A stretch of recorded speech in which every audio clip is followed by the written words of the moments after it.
तीज त्योहारा बावड़ी लेडू भी गणगौर, इस पंक्ति का अर्थ स्पष्ट कीजिए। गिंदोली वळती धरान घुड़ला ऊपर घाल, मंडल स्यू ल्यायो मर्द मलरो जगमाल। की मती है गोरे गणगौर माता खोले किवाड़िए, बार खड़ी तन पूजन आड़िए। ऐसे नहीं सुने कभी? गीत में आता है राई सी भोजाई दे, कान कंवर सो बिरो दे।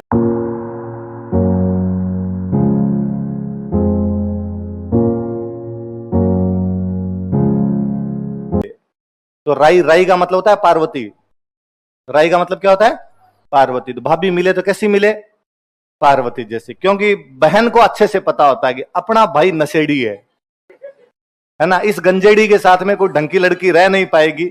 मां पार्वती मुझे लगता है कितनी भली महिला है बेचारी, शिव जी के साथ भी दिन काटे उन्होंने। कबीर सिंह था उस टाइम का, तो था खूब दिनों तक। उदयपुर उसका हेडक्वार्टर हुआ करता था। यहां पर जब वो उदयपुर रहा, वो हिस्ट्री लिखा करता था। वो जो कुछ देखता अपनी डायरी में मेंटेन करता। और उसने क्या देख लिया एक दिन?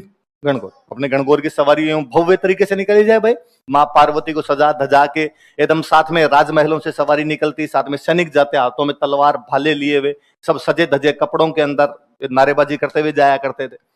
और जेम्स टोड को बड़ा अच्छा लगा। जेम्स टोड ने कहा भाई साहब ऐसा त्योहार मैंने कभी नहीं देखा। और उसने अपनी डायरी में मेंटेन किया कि साहब मैंने आज उदयपुर की गणगौर देखी, इतनी अच्छी लगी मुझे, मैं तो कालजा बाहर आ गया था। खूब सारी बातें उसने लिखी। तो कोई पूछेगा कि कर्नल टोड ने कहां की गणगौर का वर्णन किया है? कहां की? कर्नल जेम्स टोड ने उदयपुर की गणगौर का वर्णन किया है। Colonel James Tod described Gangaur of Udaipur. कहां की गणगौर का वर्णन करता है वो? उदयपुर। उदयपुर की गणगौर का वर्णन करता है। उदयपुर में बहुत अच्छी गणगौर होती है, क्योंकि उसका हेडक्वार्टर ही कहां पे था? उदयपुर। देखो दोनों बातें याद रहनी चाहिए इस बहाने।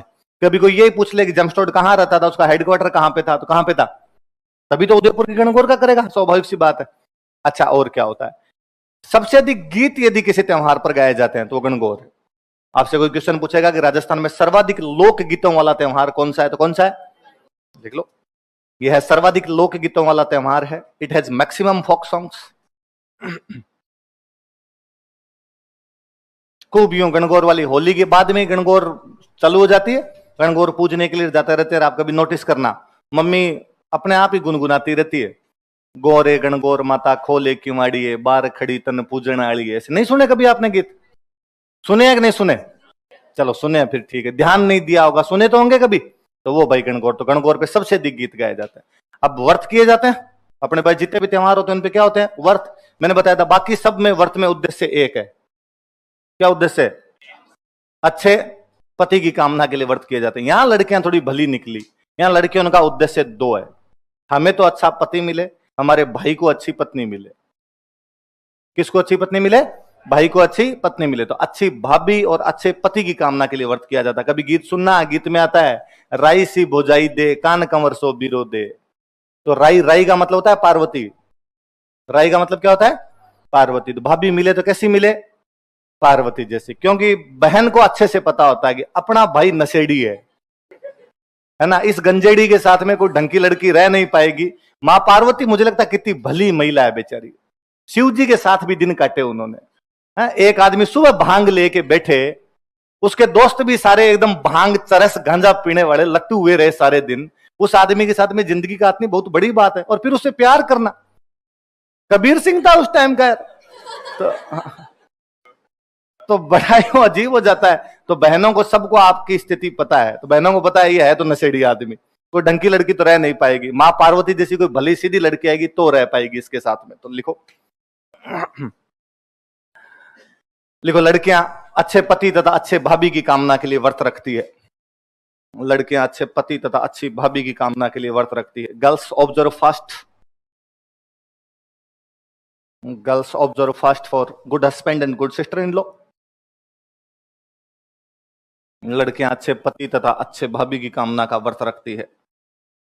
Observe fast for good husband and good sister in law. इसलिए लड़कों, गणगौर वाले दिन सब बहनों को राजी रखा करो, क्योंकि यदि उसने व्रत में गड़बड़ कर दी तुम्हारा भविष्य अंधकार में आ जाएगा, है ना। तो उस दिन राजी रखा करो, आज तुम व्रत ढंग से करना एकदम पूरा। अच्छा, गणगौर जो होती है तो तृतीया के दिन होती है। किस दिन होती है? तृतीया। मैंने बताया कि गण और गौर मतलब कौन कौन हुए? शिव जी और पार्वती। तो जो भी सवारी निकलती है उसमें कौन कौन होते हैं? शिव और अक्सर गांव में शिव जी को बोलते हैं ईश्वर। शिव जी क्या बोलते हैं? ईश्वर। तो अपने गांव में बोलते हैं ईश्वर गौर की सवारी है।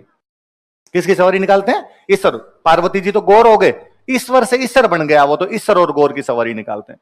तो पहले जब ये सवारी निकलती थी ना, तो राजतंत्रों के टाइम में, जब अपने राजा महाराजाओं का टाइम था, अपने दो त्योहार सबसे बड़े थे, गणगौर और दशहरा। राजस्थान के सबसे बड़े त्योहार कौन से थे?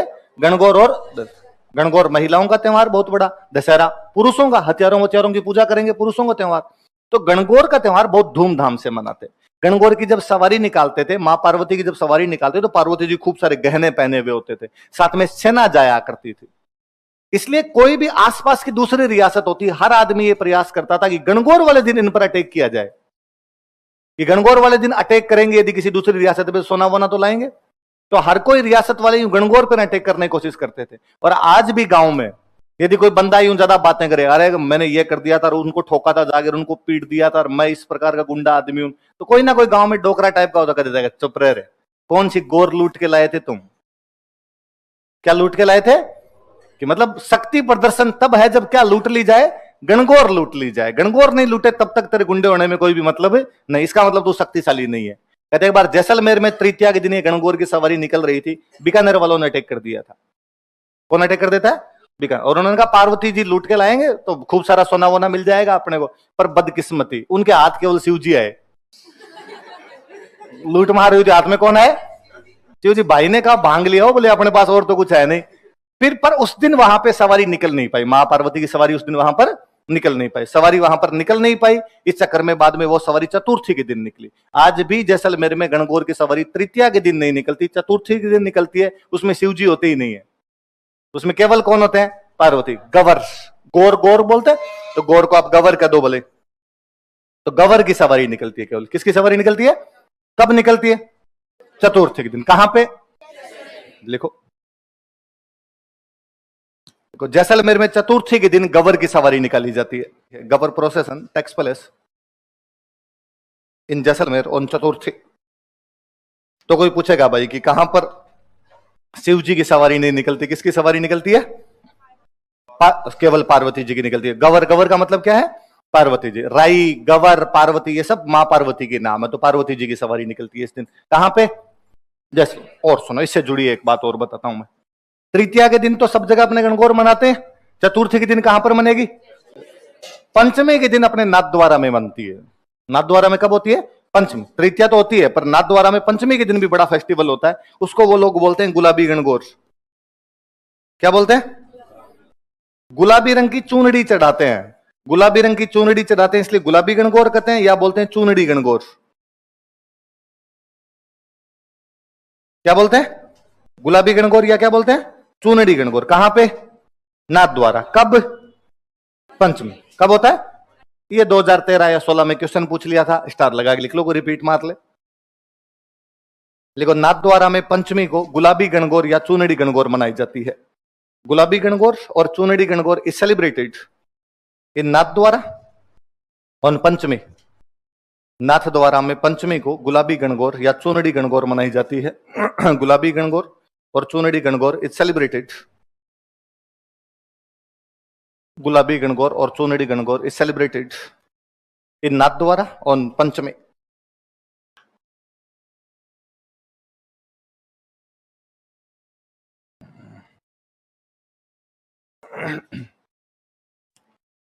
ठीक है, तो गणगौर याद रहेगी आपकी सारी बातें गणगौर की। अब कई बार क्या होता है, वो कोई वैसा क्वेश्चन दे देता आपसे, इनमें से कौन सा कथन गणगौर के बारे में सत्य नहीं है? फिर वो देगा गणगौर हिंदुओं का प्रथम त्यौहार माना जाता है, गणगौर पर सर्वाधिक लोकगीत गाए जाते हैं, पंचमी के दिन नाथद्वारा में गुलाबी गणगौर या चूनड़ी गणगौर मनाई जाती है। अपना वो ध्यान प्रथम अंतिम पे जाता नहीं, तो जल्दबाजी में एक्साइटेड होते हैं, गणगौर आ गया, यह सब बातें इसके, तो नीचे 1 2 3 सारे लगा देते हैं। कौन सा स्टेटमेंट गलत हो गया? पहला स्टेटमेंट गलत हो गया, दूसरा और तीसरा तो सही हो गया, है ना। कई बार अगला और ढंग से सवाल देता है, वो कहता है इनमें से कौन सा कथन गलत है, और जब वो ऐसा देता है कि इनमें से कौन सा कथन असत्य है, इनकरेक्ट है, तब अपने इनकरेक्ट होने की संभावना सर्वाधिक होती है, क्योंकि अपना दिमाग हमेशा करेक्ट पे चलता है। वो फिर देता है केवल 1, केवल 2 व 3, तो अपने लगता है 2 और 3 सही है, ऊपर अपने इनकरेक्ट वाला देखते ही नहीं है, अपने 2 और 3 कर देते हैं। जैसे जब भी सवाल आए तो ठहरना, फिर रुक के करना उन पे। आई बात समझ में? स्टेटमेंट वाले सवाल जो भी होते हैं जिनमें 2-3 स्टेटमेंट होते हैं वो सबसे सरल सवाल होते हैं, क्योंकि उनमें एक आधे में आपको क्लू मिल जाता है, उसके आधार पर आपका आंसर निकल जाता है। वो सवाल हम इसलिए गलत करते हैं क्योंकि हम जल्दबाजी में पढ़ते हैं, उनको जल्दी जल्दी करने की कोशिश करते हैं। याद रहेगी बात। नवरात्रे चल रहे हैं, नवरात्रे ही तो है ये। चलो तो लिखो नवमी। कल वो मैम पूछ रहे थे कि रामनवमी कब आएगी, लो मैम आज आ जाएगी। जगमाल बड़ा बदमाश था, लड़ाइयां करता हमेशा, इधर उधर किसी ना किसी को पीट दिया करता था, और कोई नहीं मिलता तो घर में ही किसी ना किसी को पीट लिया करता था। एक बार अपने अंकल को पीट दिया था इसने, तो मल्लीनाथ जी खुद भी नाराज रहते। मल्लीनाथ जी कहते यार ऐसे क्या करता है तू, जगमाल का डैडी अपने तो ऐसे ही चल रहा है। बाड़मेर में एक गांव पड़ता है सिणली, कौन सा गांव है, सिणली नाम करके बाड़मेर में कोई गांव था। गणगौर के आसपास का टाइम था, लड़कियां गणगौर पूजने के लिए कुएं पर गई हुई थी। पास में गुजरात लगता है, उधर गुजरात के राजा की सेना वहां से निकल रही थी, और गुजरात के राजा के सेनापति ने देखा कि लड़कियां अकेली खड़ी है, वो उनको उठा के ले गया। जनता की रक्षा की जिम्मेदारी किसकी, राजा की। जनता भाग के किसके पास में, राजा के पास। और राजा को आगे कहा कि मल्लीनाथ जी हमारी कन्याओं को गुजरात के राजा का सेनापति गुजर रहा था, वो लेके चला गया, आप रक्षा कीजिए। मल्लीनाथ जी तैयारी कर रहे थे कि हाँ भाई तैयारी करो, सेना तैयार करते हैं, पीछे चलते हैं। इतने में बाहर से कहीं से जगमाल आ गया। जगमाल ने पूछा डैडी किधर। उनका यार तू तो घर पे रहता नहीं, इधर उधर लड़ाइयां करता घूमता है, और तुझे पता है गुजरात के राजा की सेना गुजरते टाइम अपनी कन्याओं को उठा के ले गई, वो तो वापस लानी पड़ेगी, तेरे भरोसे तो राज आज चले न कल चले। जगमाल कोई बात अंदर तक लगी, आप कुछ ही कर सकते हो पर यूं जयकांत सिकरे का ईगो हट नहीं कर सकते, ईगो हट हुआ बंदे का। उसने कहा अब तो मैं लाऊंगा इस बार, उन कन्याओं को वापस मैं छुड़ा के लाऊंगा। मल्लाह जी ने कहा कि तू बीच में और किसी से लड़ने लग जाएगा। वो शक्तिशाली था पर कई बार क्या बंदे की एनर्जी नेगेटिव साइड में ज्यादा चलने लग जाती है। उसने कहा नहीं, मैं वचन दे रहा हूं आपको, इस बार मैं पक्का छुड़वा के ले आऊंगा। सेना वेना तैयार करी, पता लगाया साहब कहां गई कहां नहीं गई। पता चला कि साहब गुजरात का जो राजा है उसकी राजकुमारी है गिंदोली, राजकुमारी का नाम क्या है, गिंदोली नाम की राजकुमारी है, और उस राजकुमारी की नौकरानियां बना दी गई अपने वाली लड़कियां। तो यहां से लेके चले गए, राजकुमारी अहमदाबाद के पास किले के अंदर रहती है किसी में, और किले के अंदर राजकुमारी के साथ में अपने वाली जो भी लड़कियां हैं वो उसकी नौकरानियां। राजकुमारी उनको चलते ही कोई काम करती है कि जाओ मैगी बना के लाओ, दो मैगी बना के लाती है। राजकुमारी के कोल्ड ड्रिंक लाओ तो उसको कोल्ड ड्रिंक ला के देती है। जगमाल ने कहा कोई बात नहीं, अपने राजकुमारी जिस किले में रहती है वहां पे अटैक करेंगे और लड़कियों को लेके आ जाएंगे। लोगों का दिमाग खराब है, वो गुजरात के राजा की राजकुमारी है, ऐसे कोई कैसे अटैक कर सकता है, और तुम अटैक करोगे, सेना खड़ी है उसकी, सारे के सारे काम आ जाओगे देश के। तो क्या किया जाए, वो राजकुमारी कभी तो बाहर आती होगी, अपने वाली लड़कियां कभी तो बाहर आती होगी। का शुक्रवार के दिन, शुक्रवार के दिन वहां महल के पास में कोई एक दरगाह है, पीर बाबा की दरगाह है। उस पीर बाबा की दरगाह पे शहजादी गिंदोली धोख लगाने के लिए आती है, और जब वो धोख लगाने के लिए आती है तब अपने वाली लड़कियां साथ होती है। कोई बेचारी चादर लेके आती है, कोई फूल लेके आती है, किसी के हाथ में अगरबत्ती होती है और किसी के हाथ में थाली होती है, सब उसके साथ साथ में आती है।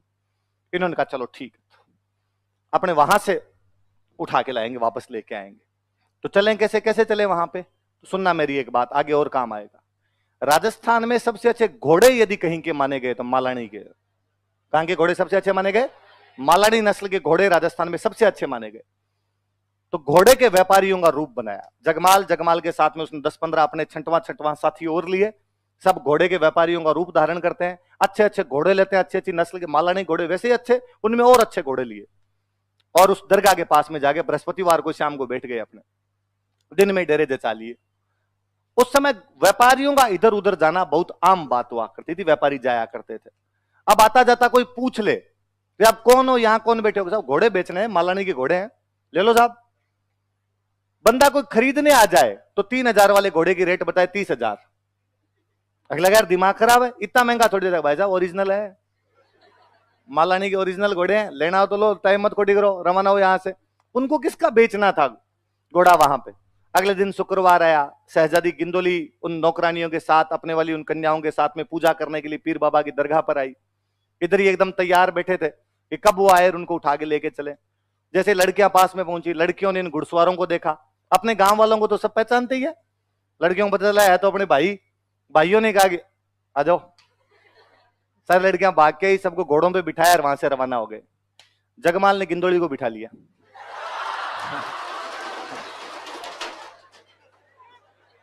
उसने कहा भाई कल को गुजरात के राजा की सेना पीछे आए तो अपने पास होनी चाहिए। अपने कहा इसको मार देंगे हमारा पीछा किया तो। पर बात आगे वाली ज्यादा अच्छी है। गुजरात से मेवानगर आते आते गिंदोली को जगमाल से बेपनाह मोहब्बत हो गई। गिंदोली ने वापस जाने से मना कर दिया। गिंदोली वळती धरान घुड़ला ऊपर घाल, मंडल स्यू लायो मर्द मलरो जगमाल। कि मल्लीनाथ का जगमाल किसको उठा के लेके आ गया था? उसके पापा वापस आए लेने के लिए कि बेटी चलो। उसने कहा नहीं, अपने कबीर सिंह के साथ रहना है। टेढ़ा है पर मेरा है।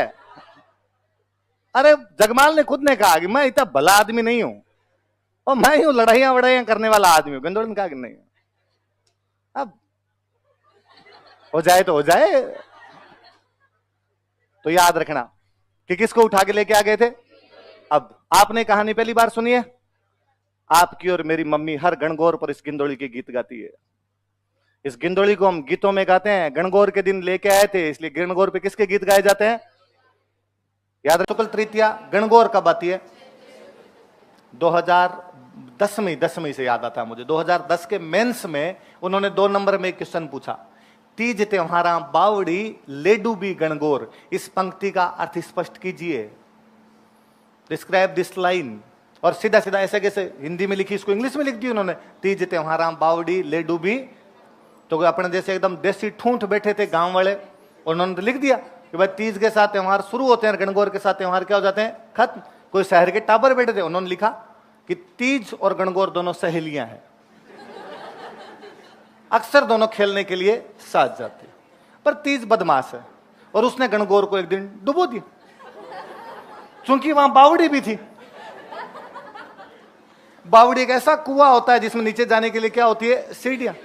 इसलिए कभी भी बच्चियों को अकेले कुएं पे नहीं भेजना चाहिए। भले वो कितना ही गीत गाए कि कुएं पर एकली, तो भी नहीं भेजा जाए।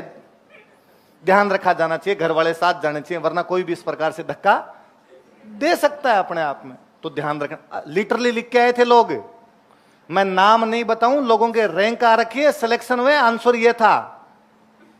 और इसमें कोई बात भी नहीं, आता ही नहीं, कैसे आएगा? जब तक आप किसी को नहीं बताओगे, जब तक वो आपकी कल्चर नहीं जानेगा, उसको आ कैसे सकता है? नहीं आएगा। वो तो मुझे याद है कि 2013 के अंदर जब आरपीएससी ने कहा था कि चौथे पेपर में 100 नंबर की हिंदी आएगी, 80 नंबर की इंग्लिश आएगी और 20 नंबर की राजस्थानी आएगी। 20 नंबर की क्या आएगी? राजस्थान। बापड़ी 20 नंबर की, केवल कितने नंबर की? शुरुआत में जब लोग पेपर देने के लिए गए तो लोगों को पता ही नहीं था कि कैसे क्या पूछेंगे क्या नहीं पूछेंगे। लोग राजस्थानी तो है, लिख देंगे क्या है? इसका मतलब राजस्थान जीके पूछेंगे, राजस्थान जीके लिख देंगे। राजस्थान जीके तो अपना पढ़ा हुआ ही होता है। पेपर खोला, राजस्थानी वाला पोर्शन खोला, उसमें ऊपर लिखे हुए थे सगळे सवालारो उथड़ो मारवाड़ी में देवणो जरूरी है। कईयों को उथड़ा नहीं समझ में आया, उथड़ा क्या होता है इसके अंदर। लोगों ने सबसे अधिक हो हल्ला काटा था, रिट लगाई थी सबसे अधिक इस बात पे कि 20 नंबर की राजस्थानी हटाई जाए। मुझे लगता है इस दुनिया के सर्वाधिक निकम्मे लोग राजस्थान के हैं, जो अपनी भाषा को हटाने के लिए कोर्ट में चले गए थे। इस दुनिया के तमाम जगह के लोग अपनी भाषा को बचाने के लिए कोर्ट जाते हैं, अपनी भाषा को बचाने के लिए आंदोलन करते हैं। हमने इसलिए रिट लगाई थी कि राजस्थानी का 20 नंबर का पोर्शन हटाया जाए। कोर्ट ने पूछा क्यों, तो कहा हमें आती नहीं। हालांकि जज यदि वापस पूछ लेता कि इंग्लिश कौन सी आती है, वो भी तो 80 नंबर की आती है। पर वहां अपने कह देते कि साहब नहीं आती, पर रहा है, रही है, चुका है, चुकी है, टेंस तो बनाने आते हैं। इधर उथड़ा तो समझ में नहीं आ रहा क्या क्या जाए। तो फिर उन्होंने उधर से 20 नंबर हटाया और हिंदी में 20 नंबर जोड़ा। इसलिए अब आपके चौथे पेपर में हिंदी 120 की है और 80 की क्या आती है? आपको लगता है यार ये 1.25 गुना कैसे कर दिया हिंदी? ये राजस्थानी के चक्कर में है। उस बार राजस्थानी लगा दी गई थी, इस बार वापस मैटर उठा था। आरपीसी इस बार वापस जब अपनी फुल कमीशन की मीटिंग कर रही थी, मैटर उठा था क्या राजस्थानी जोड़ दी जाए पेपर में। क्या जोड़ दी जाए? क्यों किया जाए ऐसा? ताकि जो बाहर के लोग आते हैं उनको निकाला जा सके। आप पंजाब पीसीएस का एग्जाम नहीं दे सकते क्योंकि वहां पंजाबी आनी जरूरी है। आप में से कोई बंदा गुजरात पीसीएस का एग्जाम नहीं दे सकता क्योंकि गुजराती मांगते हैं। आप महाराष्ट्र पीसीएस का नहीं दे सकते, साउथ इंडिया का तो आप सोचते ही नहीं हो। राजस्थान वाला कोई भी दे सकता है। हालांकि मैं ये तो नहीं कहूंगी राजस्थान नथी का बाड़ा है, पर है, यहां कोई भी आ सकता है, कोई भी एग्जाम दे सकता है। इसलिए हर बार ऐसा होता है कि 15,000 लोगों ने प्री पास किया, मेंस देने के लिए गए, उनमें 2,500-3 हजार यूपी वाले होते हैं। 2,500-3 हजार कौन होते हैं? तो आरपीसी ने कहा इन यूपी वालों को बाहर कैसे रखा जाए, इसलिए आरपीसी ने कहा कि फिर जो अपने प्री का पेपर बनाते हैं इसमें राजस्थान के सवाल ज्यादा पूछो। इसलिए वो आपसे राजस्थान के सवाल ज्यादा पूछते हैं ताकि उनको बाहर किया जा सके। इसलिए 150 में से 60 सवाल वो राजस्थान के पूछते हैं। 150 में से कितने सवाल? और टिपिकल पूछने की कोशिश करते हैं। हालांकि वो अपने को भी टिपिकल लगते हैं तो यूपी वालों को तो और कितने टिपिकल लगते होंगे। कौन से लोक देवता के जीभ पर सांप ने डंक मार दिया था? अपने जानते हैं तेजाजी महाराज, सुबह शाम तेजाजी महाराज की फोटो देखी हुई होती है, अपने कहता है तेजाजी महाराज थे भाई वो। यूपी वाले को लगता है अरे ये क्या पूछे हैं, ऐसे कैसे कर सकते हैं, सांप खा गया। यूपी वाला बंदा याद करके आया होता है कि इनके तो इसके भी सांप खाया था, इसके भी सांप खाया था, इसके भी सांप खाया था, पर अब जीप पे किसके खाया उसको क्या पता। ये अपना फोटो देखा हुआ इसलिए अपने जानते हैं, दूसरा तो कौन जाने अपने आप। मुझे याद है 2012 का प्रीलिम्स था, मैं देने के लिए गया हुआ था, मेरे बराबर एक कोई भैया और बैठे थे। वो पेपर काफी सिंपल आया, मेरे क्वेश्चन सही हो रहे, उसके अंदर 75 के आसपास में। जीके के पेपर में इतने सही होते नहीं है। पहले हमारे टाइम में 2 आते थे, एक आता सब्जेक्ट का, एक क्या था जीके। सब्जेक्ट मेरा हिस्ट्री था, हिस्ट्री में कॉन्फिडेंस था कि 100 में से अपने 90 भी हो सकते हैं, 95 भी हो सकते हैं। पर जीके में हम सोच के ही जाते थे कि यार 100 में से 60 हो जाएंगे, 50 हो जाएंगे, तैयारी अच्छी हो तो 60 तक पहुंच जाएंगे, वरना कहां तक रह जाएंगे 50। वो पेपर कोई सिंपल था, मेरे क्वेश्चन हो 75 के आसपास। तो मुझे खुद पे ही डाउट हो कि ज्यादा कर गया या वास्तव में सही है पेपर। तो जैसे ही पेपर खत्म हुआ तो जो सबसे पास में भैया बैठे थे, थोड़े सीनियर भी लग रहे थे, और तो मैंने उनसे पूछा भैया आपका एग्जाम कैसे हुआ? एक पता चल जाए कि सबके यदि 75 हो रहे हैं तब तो अपने ठीक, सबके यदि 50 हो रहे हैं, अपने 75 हो रहे हैं, तो अपने लोचा है, तुक्के मार गए फालतू में। और यदि कल को लोगों के 95 हो रहे हो और अपने 75 हो रहे हो तो फालतू में डर गए, और करने चाहिए थे थोड़े सवाल, रिस्क और उठानी चाहिए थी अपने आप में। तो उनका बहुत ही खराब हुआ एग्जाम। तो मैं उनकी भाषा की टोन से समझा कि भैया अपने यहाँ के तो नहीं। मैं वो नहीं पेपर तो सिंपल था, इतना खराब कैसे हुआ? क्या वाहियात सवाल पूछे हैं आपके आरपीएससी। हम पूरा गिन के आए थे कि राजस्थान में कौन सा भेड़ ज्यादा दूध देता है, कौन सा ऊन ज्यादा देता है, कौन सा बकरी जो है वो किधर तुम्हारे रहता है, कौन सा गाय तुम्हारा नस्ल है, कौन सा ऊंट तुम्हारा है। इधर तुम्हारे सवाल आया है राजस्थान में मवेशियों का संख्या बताइए, पशुओं की संख्या बताइए, क्वेश्चन था। नंबर ऑफ कैटल्स इन राजस्थान, अपने इकोनॉमिक सर्वे में आता है। इकोनॉमिक सर्वे में पशुओं वाला चैप्टर खोलोगे, सबसे पहली लाइन होगी कि राजस्थान में पशुओं की संख्या इतनी है। वो सवाल मैंने भी नहीं किया था। किसको संख्या याद नहीं आती? संख्या याद नहीं थी। पर मैंने उस दिन आरपीएससी को थैंक यू बोला कि मैंने नहीं किया, पर इन भैया को तो डर लगा है इस क्वेश्चन से। अगली बार जब कोई यूपी वाला प्री का फॉर्म भरेगा तब ये भैया 2-4 को डराएंगे कि मत भरिए, मवेशियों का संख्या पूछ लेते हैं। ऐसे थोड़ी ना कर सकते हैं कोई। हम गिन के आए तुम्हारे घर में जाके कितना मवेशी रखते हो। राजस्थान का लोगों वैसे भी कितना मवेशी रख लेते हो तुम। मैंने कहा वेरी गुड भैया। हाँ मग भैया हमारे यहाँ बहुत टफ सवाल आते हैं, मत भरा करो ऐसे एग्जाम के फॉर्म, फालतू में रुपए किराया बढ़ा लग गया जयपुर में आने का आपके। इसलिए आप भी आरपीसी को थैंक यू बोला करें इन मामलों के अंदर। टिपिकल कई बार 60 में से 3-4 क्वेश्चन ऐसे पूछती हो जो आपको भी नहीं आते, वो केवल उनको डराने के लिए होते हैं, उसका इरादा और कुछ भी नहीं होता था। आप आरपीसी गालियां मत निकाले करो, आप क्या करो थैंक यू, थोड़ा कंपटीशन तो कम किया, वरना 3-4 हजार बाहर वाले लोग आते, क्यों आए? हमारी नौकरी तो हम ले। और फिर एकता और अखंडता की बात करें तो हमें भी मौका दिया जाए, हम भी पंजाब हरियाणा के एग्जाम दे सके। तो हरियाणा वाला ने कहा हमारे वाला तो भले ही दे लो, पर हम तो बेचेंगे सीट। उधर पेपर वेपर नहीं होता ना, उधर पहले फिक्स होता है भाई कितने कितने रुपए में सीट बंटनी है, उधर फिक्स हो जाता है थोड़ा सा। तो उन्होंने कहा हमारे वाला तो दे सकते हो तुम, हमारे वाले वैसे लोचा है, बाकी सब में लैंग्वेज वाला लोचा है, अपने केवल नहीं है लैंग्वेज वाला। इसलिए राजस्थान अपने ज्यादा पूछ ली जाती है। इसलिए इन चीजों का ध्यान रखा जाए। ये 2 नंबर का सवाल उन्होंने इसीलिए पूछा होगा कि उन लोगों को डराया जा सके, पर वो लोग कम डरते हैं, आप लोग ज्यादा डरते हो। आपको लगता है ऐसे कैसे पूछ लिया, तीज त्योहार बावड़ी ले डूबी गणगौर। अब मतलब समझ में आया? मतलब क्या इसका? तीज त्योहारों को वापस लाती है, बावड़ी का मतलब क्या होता है? गणगौर त्योहारों को लेकर डूब जाती है। इसका मतलब पहला त्योहार कौन सा है? तीज। अंतिम त्योहार कौन सा है? पहला त्योहार कौन सा है? तीज। तीज कब आती है? तो क्यों ना हम भी इसी त्योहार से अपने त्योहार शुरू करें। तो अपने पहला लिख लो, श्रावण।